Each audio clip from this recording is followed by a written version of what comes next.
Rimba Kareba. Mudah-mudahan Anda selalu sehat dan tetap bersemangat. Saatnya Anda menyimak berita Sulawesi Tengah hari ini. Bersama saya, Aura Lagea. Sejumlah berita aktual dan menarik seputar Sulawesi Tengah telah kami siapkan untuk Anda. Berikut 3 berita utama hari ini. BKSDA Sulawesi Tengah menerima satwa liar secara sukarela dari warga Sigi.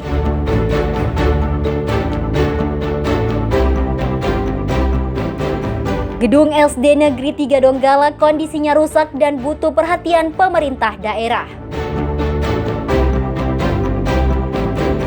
Polda Sulawesi Tengah mengungkap 375 kasus narkoba sepanjang tahun 2025.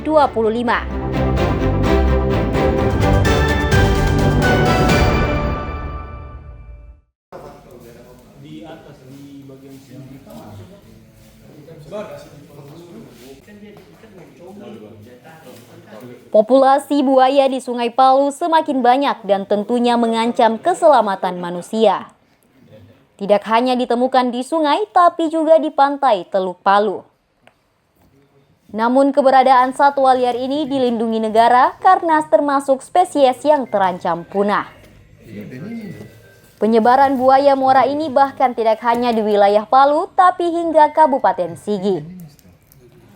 Rabu sore, salah seorang warga menyerahkan seekor buaya kepada Balai Konservasi Sumber Daya Alam Sulawesi Tengah.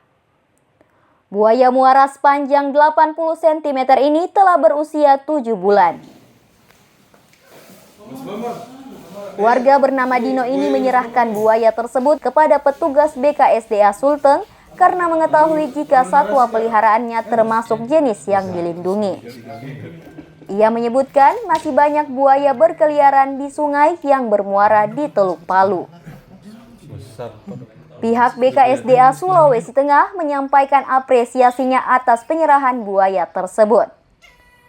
Satwa liar tersebut akan dimasukkan ke kandang penangkaran milik BKSDA Sulteng. Setelah itu, buaya tersebut akan diserahkan ke lembaga konservasi yang khusus menangani buaya. Saat ini, BKSDA Sulawesi Tengah menampung 4 ekor buaya berukuran besar. Satwa itu dilindungi, Pak, karena masuk habitat yang berbahaya juga. Jadi kalau masih dipelihara oleh masyarakat, nanti lambat laun akan besar membahayakan si pemeliharanya sendiri. Seperti itu, Pak. Ya diserahkan ke kami akan menampung dulu di kandang penampungan, kemudian nanti kita serahkan kepada lembaga konservasi yang khusus menangani buaya. Seperti itu, Pak. BKSDA Sulawesi Tengah mengimbau warga untuk menyerahkan satwa liar peliharaan yang bisa mengancam keselamatan.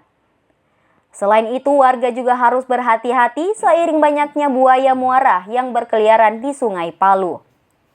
Apalagi sudah banyak warga yang menjadi korban serangan reptil raksasa tersebut. Syamsuddin Tombode melaporkan dari Palu.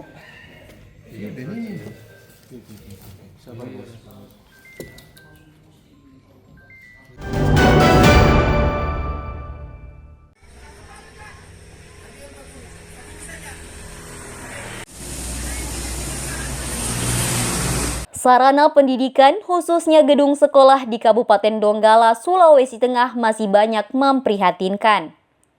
Kondisi ini tentunya selain tidak memberikan kenyamanan, juga membahayakan keselamatan guru dan peserta didik.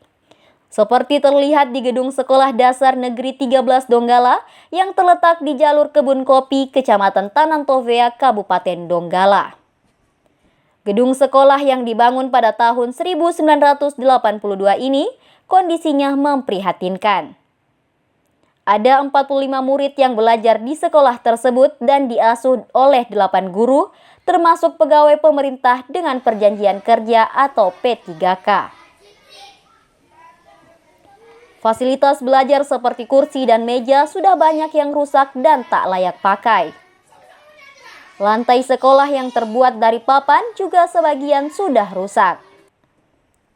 Begitu pula dengan tiang penyanggah gedung sekolah yang berada di bibir jurang ini sudah retak dan terancam ambruk.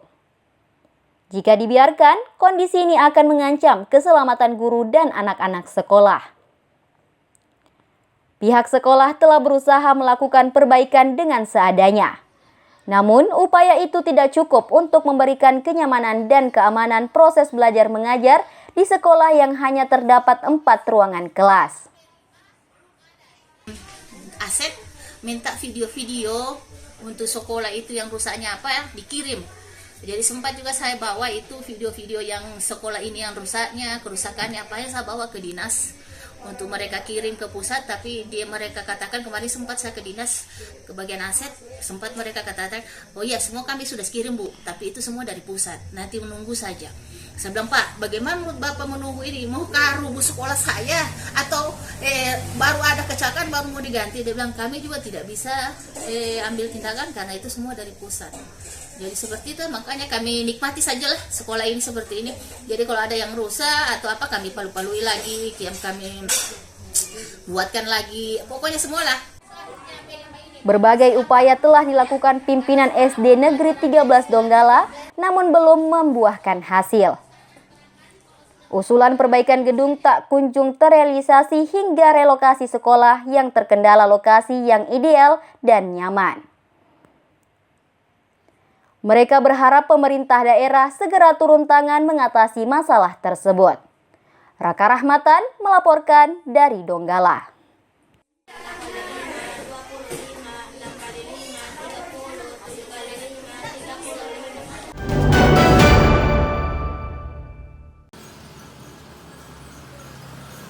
Harga beras di sejumlah pasar tradisional di Kota Palu kini meroket.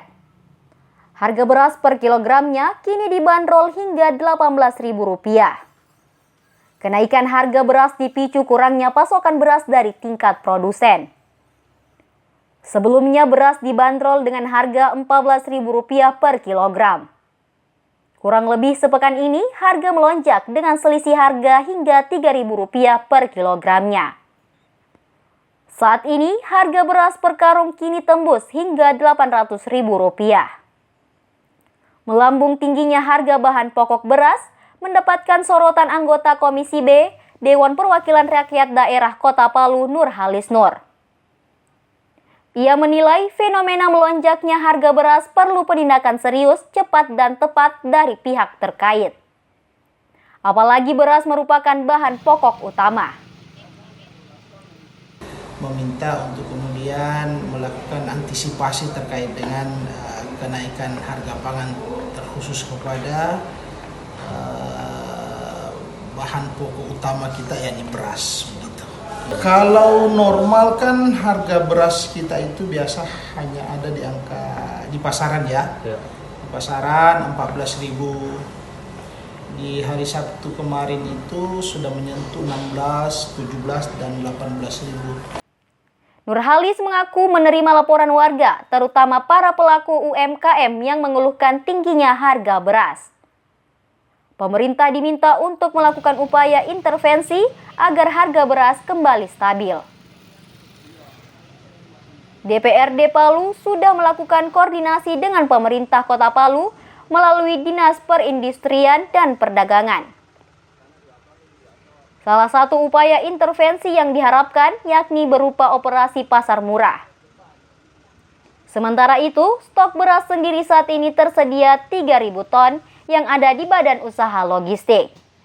Syahrul Cahya melaporkan dari Palu.